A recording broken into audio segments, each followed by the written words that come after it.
मैं पाटलिपुत्र की इस पावन धरा को, जिसने भारत के इतिहास में भारत का स्वर्ण युग भी हो सकता है, उसको इस देश ही नहीं पूरी दुनिया को उसका साक्षात्कार कराया था। ये धरती जिसे महात्मा गौतम बुद्ध की पवित्र चरण रजों का प्रसाद प्राप्त हुआ हो, जिसने अशोक महान और चंद्रगुप्त मौर्य जैसे सम्राट दिए हो, जिसने आचार्य कौटिल्य को देकर के भारत की अर्थनीति और राजनीति कैसे होनी चाहिए, उसकी दिशा कैसे होनी चाहिए दिया हो, उस पावन धरा को कोटि कोटि नमन करते हुए मैं आप सबका हृदय से अभिनंदन करता हूं।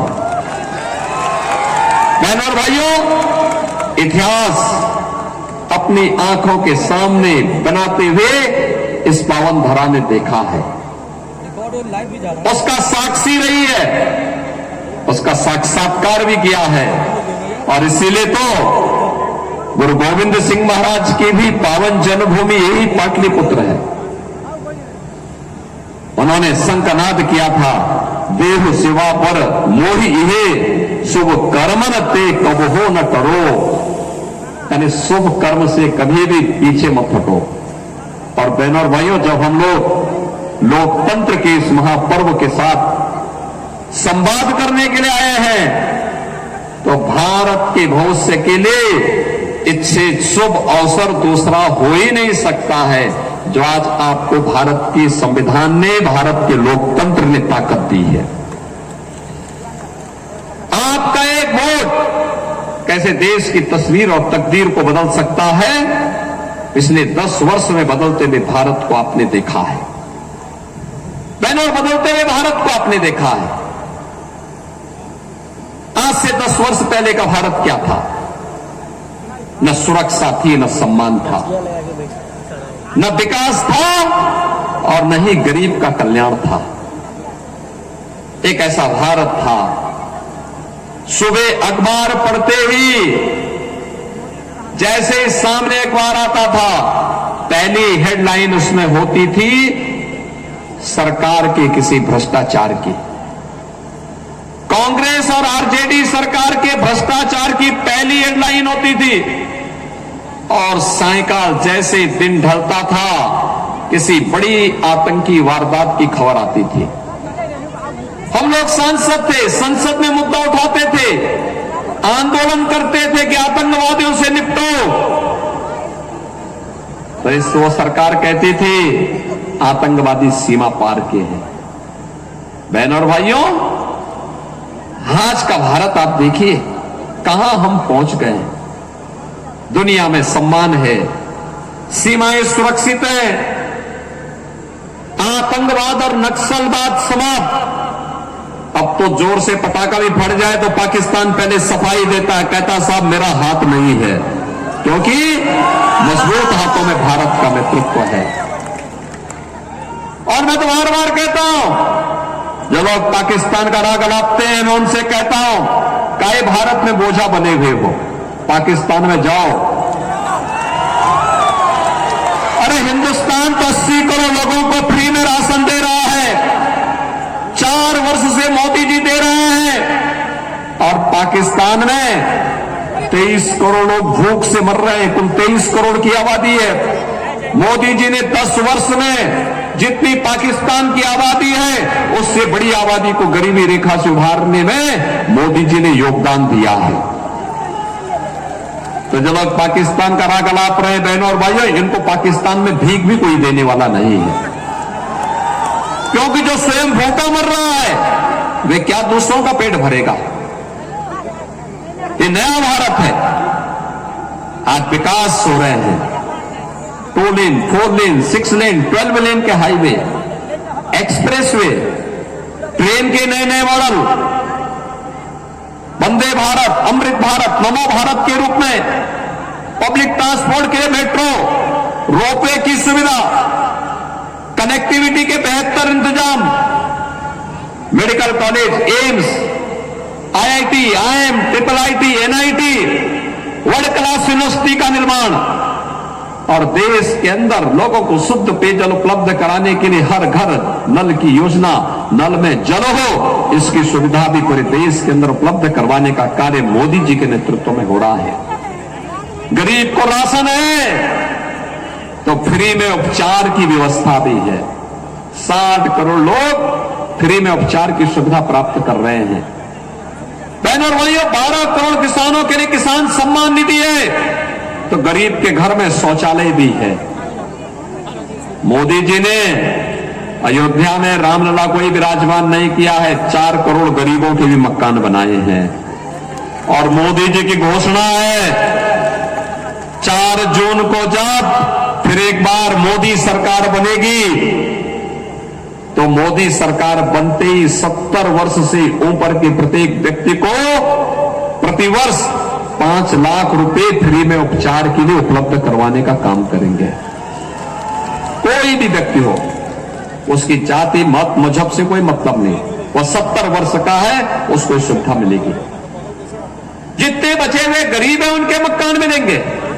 ग्रामीण क्षेत्र में प्रधानमंत्री आवास के जो मानक है वह उस रूप में, शहरी क्षेत्र में जिसके पास जमीन है, जर्जर मकान है, कच्चा मकान है, वही उसकी पात्रता की शर्त है, उसको भी एक एक मकान मिल जाएगा। बहनों और भाइयों, आपने देखा विरासत भी है, विकास भी है, सुरक्षा है, सम्मान भी है और शासन की संवेदना है, तो गरीब कल्याण भी है। मोदी जी के नेतृत्व में बदलता हुआ भारत हम सब ने अपनी आंखों से देखा है। बहनों और भाइयों, लोकसभा चुनाव के अंतिम चरण में आपको मतदान करना है। मतदान 6 चरणों के पूरे हो चुके हैं। इन 6 चरणों में देश के अलग अलग राज्यों में मुझे जाने का अवसर प्राप्त हुआ। अलग अलग राज्यों में गया, उत्तर, दक्षिण, पूरब, पश्चिम, चारों ओर एक ही नारा, एक ही संकल्प, लोगों के मन में एक ही स्वर गूंज रहा है। चारों ओर लोग एक ही बात कहते हैं, वह नारा है फिर एक बार, फिर एक बार, फिर एक बार और अब की बार, अब की बार 400 पार। 400 पार का नारा सुनते ही कांग्रेस और आरजेडी के गठबंधन को चक्कर आने लगता है, क्योंकि दोनों भी मिलकर के 400 सीटों पे नहीं लड़े। वे कहते हैं कैसे होगा, तो जनता ही जनार्दन की भूमिका में जवाब देती है, कहती है जो राम को लाए हैं हम उनको लाएंगे। क्यों, पटना भी साथ है ना, पटना भी साथ है ना, और आपको तो और ज्यादा साथ होना है। इसलिए होना है, भगवान राम लला के वकील कोई और नहीं, आपका सांसद है रविशंकर प्रसाद। रविशंकर प्रसाद जी वकील है। उन्होंने ही 500 वर्षों का इंतजार समाप्त किया। मोदी जी का नेतृत्व है, रविशंकर प्रसाद जी वकील हैं और रामलला की लड़ाई को सुप्रीम कोर्ट तक लड़ करके फैसला हिंदुओं के पक्ष में करवा करके भव्य राम मंदिर के निर्माण का मार्ग प्रशस्त कराया है। बहनों और भाइयों, पीढ़ियां जिसके लिए खप गई, कितना सौभाग्यशाली हमारी पीढ़ी है। हम कितने सौभाग्यशाली हैं, कितने सौभाग्यशाली हैं हम। ये हमने अपनी आंखों के सामने अयोध्या में रामलला के मंदिर को बनते हुए देखा है। और मुझे मालूम है जितनी खुशी अयोध्या वासियों को है, उत्तर प्रदेश वासियों को है, उससे ज्यादा खुशी बिहार वासियों को है। इसलिए है क्योंकि मां जानकी का मायका है, यहां पे तो और भी अच्छा है। और बिहार ने तो अपने उपहार जब सबसे पहले अयोध्या भेजे, पूरी अयोध्या, पूरा उत्तर प्रदेश और पूरा देश अभिभूत था। मां जानकी के मायके से उपहार आया है रामलला मंदिर के लिए।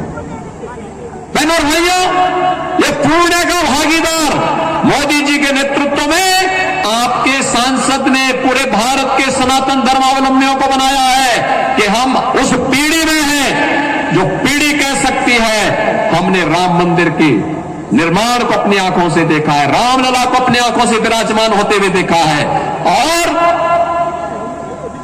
सच है, मोदी जी का नेतृत्व है, लेकिन श्रेय आपको जाता है, क्योंकि कमल चुनाव चिन्ह पर जिसने भी वोट दिया है वह श्रेय लेने का अधिकारी है कि राम मंदिर मैंने बनाया है।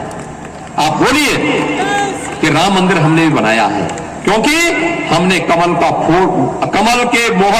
के मोहर पर अपना ईवीएम का बटन दबा करके रविशंकर प्रसाद जी को चुनाव जिता के भेजा, वो रामलला के वकील बने। राम मंदिर के कारण और कमल के चुनाव चिन्ह के कारण मोदी जी प्रधानमंत्री बने, और मोदी जी प्रधानमंत्री बनने के बाद उन्होंने निर्णय लिया कि अयोध्या में राम मंदिर का निर्माण बनना ही बनना है, और अयोध्या में शिलान्यास में भी और उद्घाटन में प्रधानमंत्री के रूप में मोदी जी का आगमन होता है। आज आप अयोध्या जाएंगे ना, आपको लगेगा कि साक्षात प्रभु रामलला के समय की अयोध्या जीवित हो गई है। कितने लोग अयोध्या गए थे?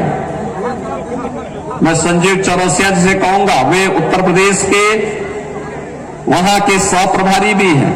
मैं कहूंगा चुनाव के बाद एक बार पटना वासियों को पूरी ट्रेन भर करके अयोध्या लेके आइए, रामलला का दर्शन कराने के लिए लेके आ जाना बस, बाकी तो प्रबंध हम अपने आप ही करेंगे वहां पे। बहनों भाइयों, आज अयोध्या के दर्शन हो रहे हैं, नई अयोध्या, क्योंकि नया भारत है तो नए भारत की नई अयोध्या तो बननी है। काशी में काशी विश्वनाथ धाम भी आप देख रहे होंगे, और अब तो मैं तो लालू जी से कहूंगा, लालू जी आप तो नहीं करेंगे क्योंकि आपको तो वोट बैंक की राजनीति करनी है, लेकिन मैं कह सकता हूं अयोध्या और काशी के बाद हम मथुरा की तरफ भी जा रहे हैं। हमारे कृष्ण कन्हैया भी अब इंतजार नहीं करने वाले हैं। कृष्ण कन्हैया भी अब कह रहे हैं हो जाए बस बार तो। नया भारत, एक ऐसा भारत जो भारत गुलामी के एक एक चिन्ह को समाप्त करके आत्मनिर्भर और विकसित भारत बनेगा। बहनों और भाइयों, आप कितने सौभाग्यशाली हैं। आतंकवाद की ताबूत पर अंतिम कील ठोकने का कार्य जब प्रधानमंत्री मोदी जी ने किया, धारा 370 को हटाकर, तो उसमें भी आपका ही सांसद मंत्री के रूप में हस्ताक्षर करता है, कानून मंत्री के रूप में, और कोर्ट में भी इस लड़ाई को लड़ने के लिए आगे रहता है। ये भी आपके लिए गौरव की बात होनी चाहिए। और यही नहीं, नारी गरिमा, आदि आबादी को सम्मान मिले। मोदी जी ने तो नारी शक्ति वंदन अधिनियम, देश की नई संसद में पहला अधिनियम कोई पारित हुआ तो यह अधिनियम पारित हुआ, लेकिन इससे पहले 3 तलाक की कुप्रथा को सदैव के लिए समाप्त किया, और इस मामले को भी आगे बढ़ाने का कार्य किसी ने किया है, आपके सांसद रविशंकर प्रसाद जी ने किया है। तो एक साथ कई श्रेय, अरे विकास की जो सौगात मिली है, इतिहास जब लिखा जाएगा इस नए भारत का, तो पाटलिपुत्र गौरव के साथ कहेगा हमारा वोट भी तो 3 तलाक की कुप्रथा को समाप्त करने के लिए गया था। पाटलिपुत्र भी तो कहेगा कि हमारा सांसद उसको लीड कर रहा था जब कश्मीर में धारा 370 समाप्त हो रही थी। अयोध्या में रामलला जब विराजमान हो रहे थे, उस मुकदमे को पैरवी करने को लेकर के हमारा सांसद अग्रिम पंक्ति में खड़ा होकर के रामलला के वकील के रूप में सुप्रीम कोर्ट में खड़ा हुआ था।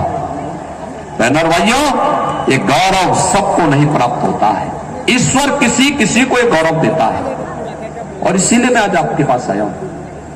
ये नया भारत मोदी जी के नेतृत्व में, और मोदी जी ने तो घोषणा की है, हम तीसरी बार आपसे समर्थन इसलिए मांगना चाहते हैं क्योंकि अगले 3 वर्ष में भारत को दुनिया की तीसरी अर्थव्यवस्था बनाने के लिए आपसे मोदी जी समर्थन मांग रहे हैं।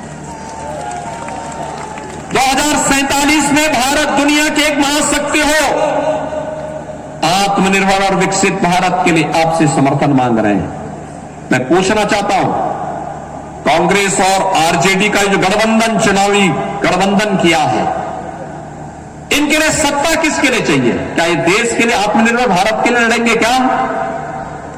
नहीं, ये अपने परिवार के लिए काम करेंगे, अपने परिवार का पेट भरेंगे। ये चुनाव मोदी जी के लिए, रविशंकर प्रसाद जी के लिए चुनाव, देश के लिए चुनाव है, देश के निर्माण के लिए है, आपकी पीढ़ी को बनाने के लिए है, आने वाली पीढ़ी के भविष्य को उज्जवल बनाने का चुनाव है। और कांग्रेस और आरजेडी के लिए चुनाव अपने परिवार के लिए है। याद करिए, देश में जब भी संकट आता है, भाई बहन की जोड़ी तो देश छोड़ करके चली जाती है ना। कोरोना कालखंड में क्या इन भाई बहन की जोड़ी को आपने देखा था क्या? देखा था क्या? आपने आरजेडी के नेताओं को सड़क पे देखा था क्या? सेवाई संगठन है, यह काम केवल भाजपा के लोग कर रहे थे, आरएसएस के लोग कर रहे थे, बाकी किसी का पता नहीं था। जनता जनार्दन की सेवा कर रहे थे, अपनी जान को दांव पे लगा के काम कर रहे थे। और उत्तर प्रदेश में जब दिल्ली में आम आदमी पार्टी ने, इसी इंडिया गठबंधन का वो पार्ट है, जब वहां के पानी के कनेक्शन और उनके राशन कार्ड बंद किए, उनको वहां से जबरन निकालने का काम किया, तो मैंने तो 14,000 बसेस लगाई। लोगों ने कहा अरे बिहार के, अरे हमने कहा बिहार क्या बात करते हो भाई, हमारे देश का नागरिक और मां सीता के, मां जानकी के माई के लोग हैं, मेरे मेहमान हैं, मैं तो उनकी सेवा करूंगा, सेवा करूंगा। उत्तर प्रदेश में जब तक जितने दिन रहना चाहेंगे उनकी सेवा होगी, उनके लिए खाने पानी की व्यवस्था करूंगा, उनके उपचार की व्यवस्था करूंगा, उनके लिए हर प्रकार की सुविधा दूंगा। कोई भी उसमें उनके साथ भेदभाव नहीं कर सकता है। बहनों और भाइयों, ये जो आरजेडी और कांग्रेस का गठबंधन है, कांग्रेस ने पहले देश को बांटा, फिर भाषा और क्षेत्र के आधार पर देश को आपस में बांटने का काम किया, और अब जाति के नाम पर ये लड़ाना चाहते हैं। क्या करेंगे? जाति के नाम पर पहले अलग अलग जातियों को, उनके लिए अलग अलग उनको बनाएंगे, फिर इनको लड़ाएंगे, और फिर कहेंगे कि भाई आप लोगों में तो आपस में बहुत ज्यादा झगड़ा है, पहले अपने झगड़े को आप फरिया लीजिए, तब तक आपका आरक्षण हम लोग मुसलमानों को दे देते हैं। इनका घोषणा पत्र तो यही कहता है। आज आप इनके घोषणा पत्र को देखो तो इनका घोषणा पत्र क्या कहता है? इतनी खतरनाक बात कहता है कि अगर कांग्रेस और आरजेडी की सरकार बनेगी तो मुसलमानों को आरक्षण दे देंगे। बहनों और भाइयों, बाबा साहब भीमराव अंबेडकर ने क्या कहा था? धर्म के आधार पर आरक्षण नहीं हो सकता। भारत की संविधान सभा में इसका विरोध हुआ था। आरक्षण का आधार अनुसूचित जाति, अनुसूचित जनजाति और पिछड़ी जाति को ही आरक्षण का लाभ मिलना चाहिए। अभी कोलकाता हाई कोर्ट ने कांग्रेस के इस इंडी गठबंधन के एक महत्वपूर्ण घटक टीएमसी के 2010 के फैसले को पलटा है, जहां पर उसने पिछड़ों का आरक्षण का लाभ 118 मुस्लिम जातियों को दिया। वहां पर कोर्ट ने खारिज करके कहा नहीं, मुसलमान को आरक्षण नहीं दिया जा सकता है, क्योंकि यह तो असंवैधानिक है। लेकिन ये असंवैधानिक कार्य करने पर उतारू है। यह आपके आरक्षण पर बाबा साहब भीमराव अंबेडकर का अपमान करना चाहते हैं। आप जब जान रहे कि हार उनकी पक्की है तो गुमराह करेंगे, झूठ बोलेंगे, तमाम प्रकार का गुमराह करने का काम करेंगे। इनका घोषणा पत्र क्या कहता है? कहता है आएंगे तो पर्सनल लॉ लागू करेंगे। पर्सनल लॉ का मतलब आप जानते हैं? पर्सनल लॉ का मतलब क्या? बेटी स्कूल नहीं जा पाएगी, महिलाएं ऑफिस और बाजार नहीं जा पाएंगी, बुर्का पहन करके घर के अंदर दुबक के रहना पड़ेगा। यानी तालिबानी शासन ये लोग लाना चाहते हैं। भारत बाबा साहब भीमराव अंबेडकर के द्वारा बनाए गए संविधान से चलेगा। भारत किसी शरीयत के कानून से नहीं चल सकता। कोई पर्सनल कानून भारत के अंदर नहीं लागू होगा। भारतीय जनता पार्टी का यह संकल्प है और भारतीय जनता पार्टी बाबा साहब भीमराव अंबेडकर के संविधान को बचाने के लिए किसी भी हद तक लड़ाई लड़ेगी। और इसीलिए हम लोग आए हैं। राहुल गांधी से पूछा एक सज्जन ने, एक पत्रकार ने, कहा क्या करेंगे अगर सत्ता में आ गए? कहा गरीबी हटाएंगे। आप सोचो 1970 में दादी ने नारा दिया था, नाती 54 वर्ष के बाद भी वही रटता जा रहा है, गरीबी हटाएंगे, गरीबी हटाएंगे। अरे उसके बाद कितनी बार कांग्रेस आई, गरीबी तो हटा नहीं पाई। मोदी जी ने तो 10 वर्ष में 25 करोड़ गरीबों को खुशहाल जीवन की ओर अग्रसर किया। कांग्रेस ने तो अपना आंकड़ा बताए, आरजेडी भी तो अपना आंकड़ा बताए,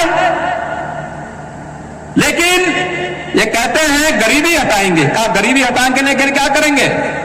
कहा संपत्ति का सर्वे कराएंगे, भारतीयों की संपत्ति का सर्वे। संपत्ति का सर्वे का मतलब आपकी जितनी संपत्ति है देखेंगे, आपने कितनी कमाई की है, आपके पूर्वजों ने, आपके फादर ने, आपके ग्रैंडफादर ने, आपकी मदर ने कितनी संपत्ति आपको दी है, और जो आपको संपत्ति आपके दादा, परदादा, पिता, मां, इनसे जो संपत्ति मिली है, इस संपत्ति पर भी विरासत टैक्स लगाएंगे। विरासत टैक्स का मतलब आधा संपत्ति लोग ले लेंगे। आधी संपत्ति लेने के बाद आप सोचो, आपके ग्रैंडफादर ने आपको कोई 4 कमरे का मकान बना के दिया है, और दुर्भाग्य से कांग्रेस और आरजेडी की सरकार आ गई, तो ये क्या करेंगे? 4 कमरे में से 2 कमरे ले लेंगे और 2 कमरा लेकर के किसी पाकिस्तानी को, किसी अफगानिस्तानी को, किसी बांग्लादेशी या किसी रोहिंग्या को उसमें से 2 कमरा आपको उनको दे देंगे। क्या आप इसको बर्दाश्त कर पाएंगे? क्या इसको बर्दाश्त करेंगे? क्या बहनों और भाइयों, ये देश के साथ धोखा है। मैं तो कहता हूं कांग्रेस और आरजेडी के अंदर औरंगजेब की आत्मा घुस गई है। औरंगजेब मुगलों का सबसे क्रूर बादशाह था, इतना क्रूर था, उसने पहले अपने भाई की हत्या की सत्ता के लिए, फिर अपने बाप को कैद किया था। उसका बाप शाहजहां आगरा का ताजमहल वही बनाया था। और यही पटना की खुदाबख्त लाइब्रेरी में पढ़िए ना, शाहजहां क्या कहता औरंगजेब के बारे में? कहता है कि तुझ जैसा कमबख्त पुत्र किसी को पैदा न हो। तूने मुझे जीते जी पानी के लिए तरसाया, एक एक बूंद पानी के लिए तरसाया है। अरे तुझसे अच्छे तो हिंदू हैं जो अपने बड़े बुजुर्गों का सम्मान करते हैं और मरने के बाद श्राद्ध कर्म करके पितरों को तर्पण करते हैं, जल देते हैं। बहनों और भाइयों, औरंगजेब ने हिंदुओं पर एक टैक्स लगाया था, उसका नाम था जजिया कर। ये विरासत टैक्स कांग्रेस का जजिया कर है। हमें औरंगजेब को भारत के अंदर फिर से जीवित नहीं होने देना है। औरंगजेब को जीवित होने से रोकना है। तो बहनों और भाइयों, मैं आपसे कहूंगा कि कांग्रेस आरजेडी गठबंधन को पूरी तरह खारिज कर देने की आवश्यकता है, पूरी तरह खारिज करने की आवश्यकता है। ये कहते हैं सत्ता में आएंगे, सत्ता में आएंगे तो अल्पसंख्यकों को उनकी रुचि के अनुसार खान पान की स्वतंत्रता है। मुझे इनकी बुद्धि पे तरस आती है। अरे खान पान अल्पसंख्यक और बहुसंख्यक का अलग अलग कहां, अलग अलग कहां? बाटी चोखा असंख्यक खाता है, अल्पसंख्यक भी खाता है। दाल चावल रोटी सब्जी बहुसंख्यक खाता है, वो भी खाता है। अन्य पकवान बहुसंख्यक खाता है, वो भी खाता है। हाँ, एक जगह में आके थोड़ा हिंदू खड़ा होता है जब कोई गौ वंश की हत्या करता है, गौ माता की हत्या करता है, गौ मांस खाने के लिए कोई मुसलमान खड़ा होता है, तब हिंदू खड़ा होता है, कहता नहीं, जन्म जन्म का नाता है, गौ हमारी माता है, हम गौ माता को कटने नहीं देंगे। और तब वहां पर फिर वही हाल होते हैं जिसके वे हकदार होते हैं। और बहनों और भाइयों, इसीलिए मैं आया हूं। राम जन्मभूमि का जो पुण्य आपके साथ जुड़ा है, आप वर्तमान पीढ़ी को भी कह पाएंगे और भावी पीढ़ी को भी और परलोक में पूर्वजों को भी बता पाएंगे कि देखो आपके संकल्प को पूरा करके हम लोग आए हैं, हमारा एक वोट आपके संकल्प की पूर्ति किया है। लेकिन गौ हत्या अगर आपके वोट के कारण होती है तो बहनों और भाइयों, वो पाप से भी वंचित हम नहीं हो सकते। और इसीलिए तो हम यूपी में जैसे ही मुझे मुख्यमंत्री बनाया गया तो मैंने सबसे पहले स्लॉटर हाउस ही बंद करवाए, एक झटके में 24 घंटे के अंदर सभी स्लॉटर हाउस बंद। उसके बाद मैंने कहा भी देखो जितने बड़े माफिया इनकी सूची तैयार करो, सबकी सूची तैयार कराई। और मैंने उनसे कहा भी तुमने जितने गरीबों की जमीन को, व्यापारियों की जमीन को कब्जा किया है, अगले 12 घंटे के अंदर खाली कर दो और माफी मांग लेना। नहीं मानोगे तो तुम्हें जेल तो नहीं मिलेगी, जहन्नुम में जरूर पहुंचाऊंगा। और बहनों और भाई आज देखते होंगे जो बड़े बड़े माफिया थे ना पहले वहां के, जो सत्ता जिनके सामने झुकती थी, जिनके सामने गिड़गिड़ाती थी, जिनके सामने सारे प्रोटोकॉल जिन माफियाओं के सामने समाप्त हो जाते थे, माफिया का काफिला चल रहा है तो पता लगा मुख्यमंत्री और राज्यपाल का काफिला रुक गया। जिनकी इतनी दहशत हुआ करती थी यूपी में,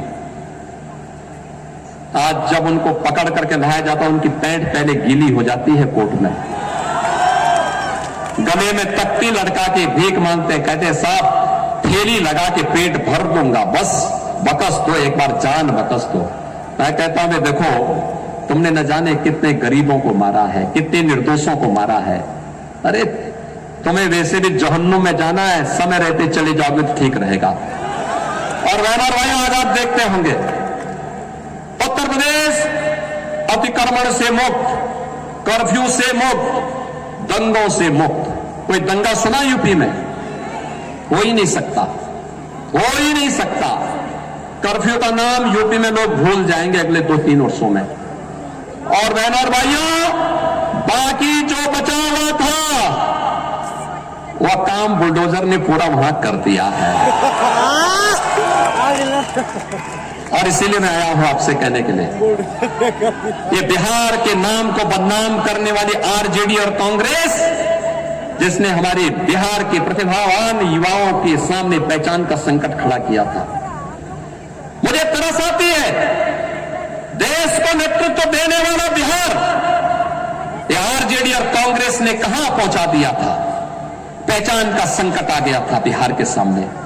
बिहार का हमारा नौजवान अपनी पहचान छुपाता था। मैं देखता था पूर्वी दिल्ली में मैं देखता था, गोरखपुर में, वाराणसी में मैं देखता था, पूछता था मैं कहां से, भाई यही कि मेरे अपने किसी रिश्तेदार का नाम बताने के लिए मजबूर होता था।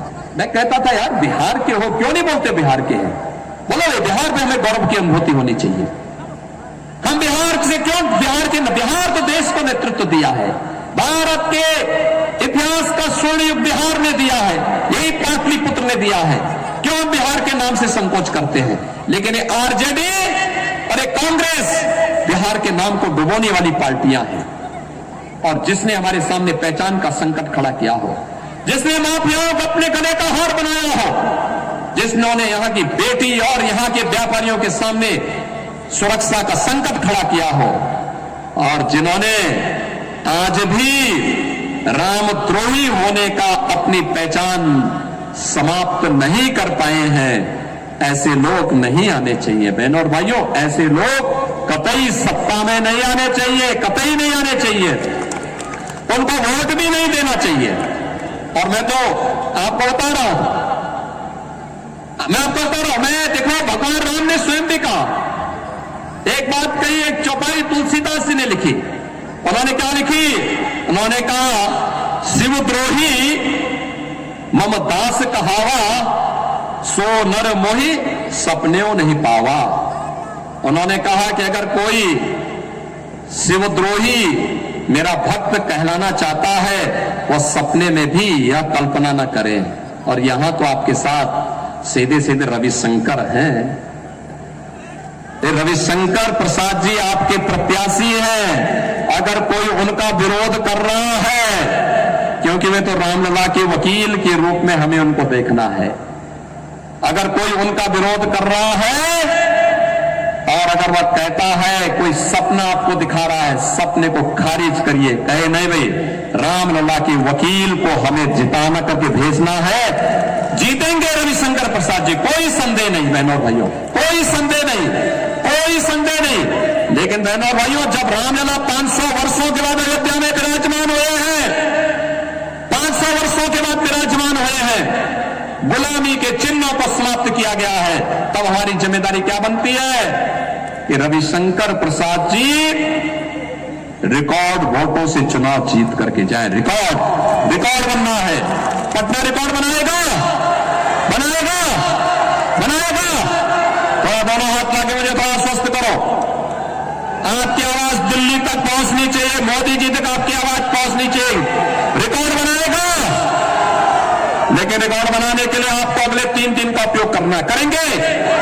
पहला, अगले 3 दिन आप में से हर व्यक्ति 10-10 घर में जाकर के कमल खिलाने का अपील करेगा, उन लोगों को सहमत करेगा। हमें आत्मनिर्भर और विकसित भारत और राम राज्य की परिकल्पना को साकार करने के लिए फिर से मोदी जी को लाना है। सहमत करेंगे? और 1 जून को मतदान होना है। 10 बजे के अंदर उन 125 से लेकर 150 मतदाताओं को मतदान केंद्र में ले जाकर के मतदान कराना है। कराएंगे? कराएगा पटना? दोनों हाथ ला करके मेरे साथ बोलेंगे, दोनों हाथ ला करके, भारत माता की